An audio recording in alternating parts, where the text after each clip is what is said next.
É ano de eleições e nós, eleitores evangélicos, precisamos estar atentos. Muito mais nós, sacerdotes do Senhor, precisamos estar atentos, vigilantes e em atuação.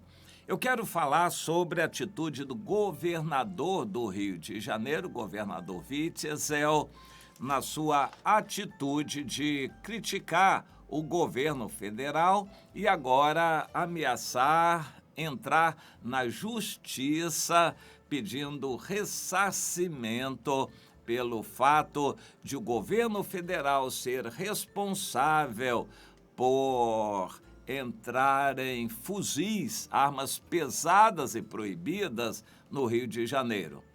Interessante. Tem se falado nisto, principalmente quanto aos governos anteriores, que, por causa da sua ideologia, não valorizavam as Forças Armadas, não policiavam as fronteiras, deixavam entrar drogas e armas à vontade no Brasil, não policiavam os meios de transporte para que essas armas pudessem entrar para o tráfico nas grandes cidades do Brasil. O Brasil ficou muito cheio de fuzis nas mãos de bandidos. Bandidos com muita facilidade têm fuzis que são armas pesadas. Quando uma bala de fuzil atinge uma pessoa em qualquer parte do corpo, seja no braço, perna, barriga ou cabeça, seja onde for, a probabilidade de morte é altíssima, porque o impacto é muito grande. O fuzil entra e faz um rombo, arrebenta um pedaço grande da pessoa por trás, de forma que ainda que o tiro pegue na perna, no pé ou no braço, a probabilidade de morte é muito grande. É uma arma pesadíssima e os bandidos estão com muito dessas armas. Daí, quando houve a intervenção, os ataques nas comunidades, ataques concentrados por parte das Forças Armadas, era sempre visando isto: desarmar os bandidos e tomar fuzis e armas pesadas da mão desses bandidos, dessas facções. E isso parece que deu resultado. A partir daquela intervenção federal na segurança do estado do Rio, as coisas melhoraram bastante. Também a atuação da intervenção conseguiu que se comprassem veículos novos para as polícias. Hoje as polícias estão um pouco melhor aparelhadas no Rio de Janeiro, funcionando melhor, e houve uma melhoria muito grande vista pela população, sem dúvida nenhuma. Mas na esteira disso se elegeu, principalmente com voto evangélico, o governador Witzel, que não era político, não era conhecido, mas por causa do voto evangélico e do apoio que ele recebeu do candidato Bolsonaro, ele foi eleito governador do Rio. Mas em algum momento ele resolveu seguir o caminho próprio da política. A política tem isto.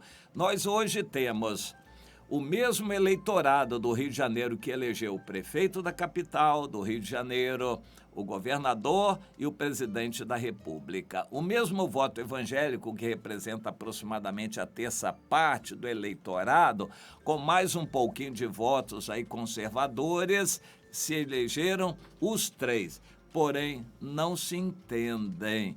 O prefeito do Rio de Janeiro, prefeito Marcelo Crivella, faz um excelente trabalho, só que ele é criticado e odiado terrivelmente pela Rede Globo, por setores anti-evangélicos. No entanto, o trabalho dele é muito bom, ele faz um trabalho honesto, bem equilibrado, no entanto, é bastante criticado. Mas nós não devemos criticá-lo, porém, orar por ele, pelo trabalho dele. Ele pegou uma prefeitura totalmente endividada, roubada, com obras faraônicas iniciadas sem necessidade, obras para inglês ver, como o tal do Porto Maravilha, que não tem utilidade nenhuma para o carioca e gastou dinheiro, muito dinheiro.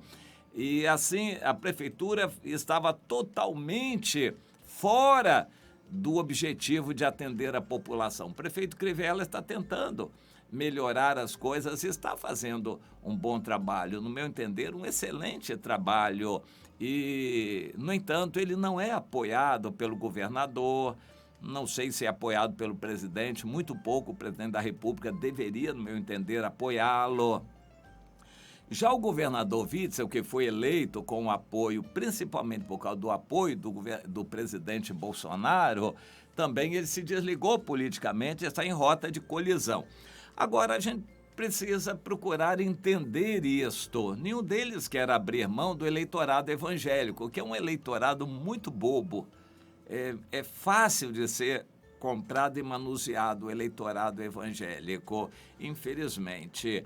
O governador Witzel, que não tem compromisso nenhum de eleições agora, então ele pode seguir o caminho que ele quiser. E ele optou por se opor ao presidente Bolsonaro, basicamente, no meu entender, por uma razão só: para poder ter o apoio da Rede Globo. A Rede Globo não falar mal dele. O estado do Rio continua endividado, inviável, não tem, nem de longe, não tem como fazer face às despesas.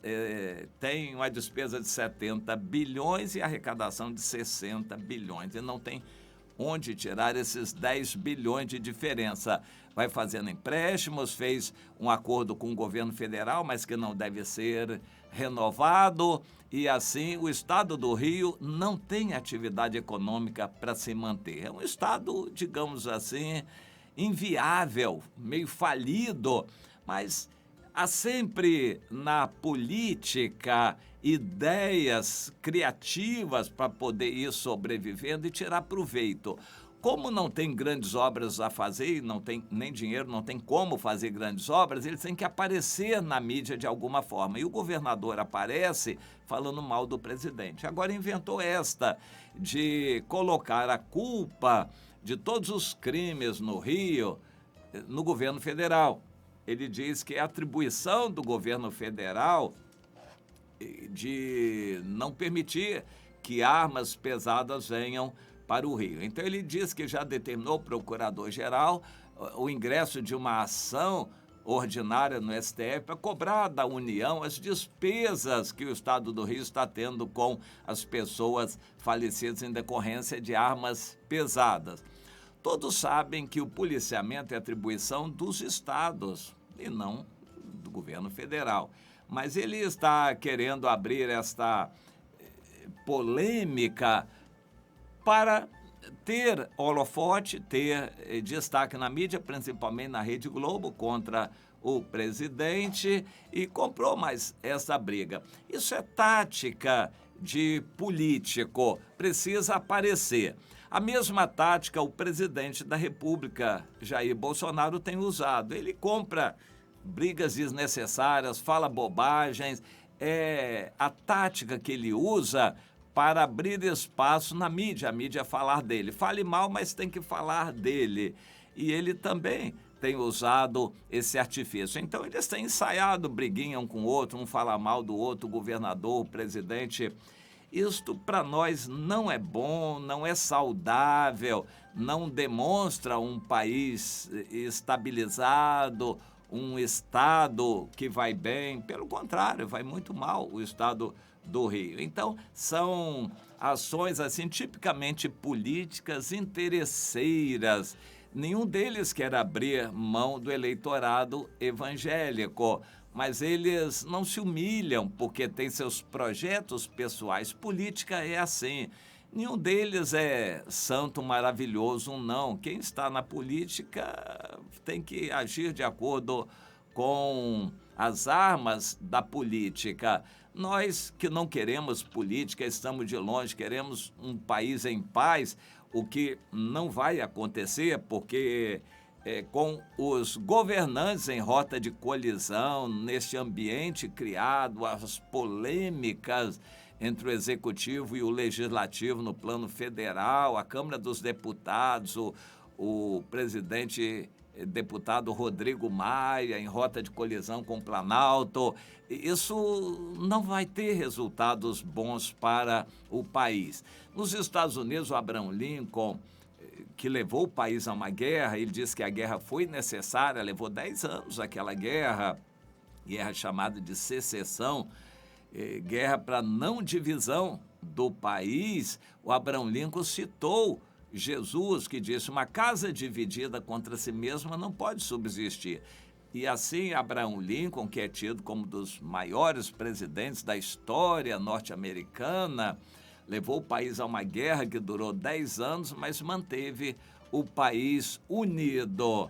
Uma casa dividida não pode subsistir. O Brasil está totalmente dividido. Isto, segundo revelações de Deus, vai trazer uma situação de muitas mortes, muita instabilidade. Isto, brevemente, é a mão de Deus pesando sobre o país para despertar as pessoas que são dele. Deus quer despertar o seu povo para não ficar distraído com as coisas do mundo. Ninguém fique sonhando que o Brasil vai melhorar, vai ser paraíso, vai crescer, vai ser uma potência econômica. Não vai ser nada disso.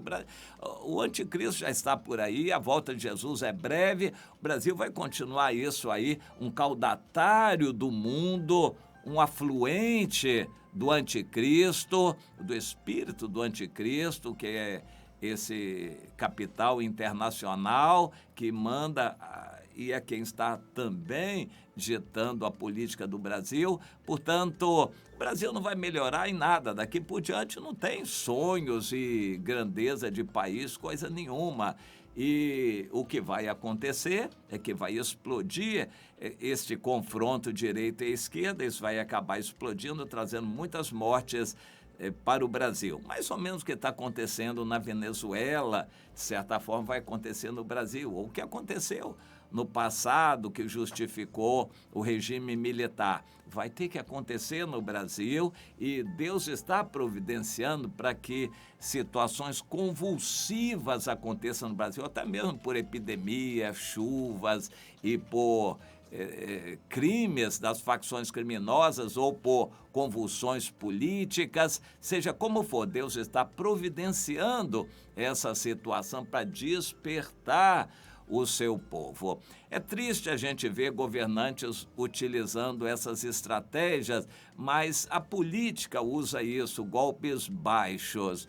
No fim, nós esperamos que na misericórdia de Deus, mas para isso a gente tem que orar, esteja colocando pessoas certas nos postos certos. Eu acho que nós temos no Rio de Janeiro tudo para ir bem. Nós temos um prefeito evangélico, nós temos um governador que foi eleito com voto evangélico, nós temos um presidente da República casado com uma evangélica e que assume apoiar os evangélicos. Então, nós temos, em princípio, tudo, só que o país vai de mal a pior. Se o país for dirigido por evangélicos, eu não acho que isso seja uma boa coisa, não. Pelo contrário, eu acho isso péssimo, porque Deus não nos chamou para sermos governo, para sermos César. Dai a César o que é de César e a Deus o que é de Deus. Nós somos chamados para pregar o reino de Deus. Os evangelhos estão assanhadinhos com a política, então a mão de Deus vai ter que pesar muito ainda sobre o Brasil. E essas coisas são ditas numa análise baseada em revelações de Deus para despertar você, primeiro, para não sonhar. Não fique sonhando com o Brasil, porque o Brasil não é um país de sonhos com toda certeza. A realidade é dura e só não estamos numa guerra ainda por misericórdia de Deus, mas isso vai acontecer brevemente. A mão de Deus continua pesando e a finalidade de Deus com isto é boa, é depurar a sua igreja, que está muito manchada e contaminada. A noiva do Senhor está muito manchada no Brasil. Você tem culpa nisso. Não continue botando azeitona na empada de sonhos religiosos, de promoções religiosas, de glória e aparência religiosa. Deus quer o seu povo na oração, consertado, humilhado, orando, chorando em oração. Mas não é assim que os crentes estão, cada um corre atrás de buscar a sua bênção, então a dor vai fazer com que tenham que correr muito mais. Aí eles vão com lágrimas, sim, mas aí vão orar e chorar e se humilhar e confessar seus pecados e se arrepender deles, para que Deus só então possa salvar a nossa nação. Entenda isso, meu irmão, minha irmã.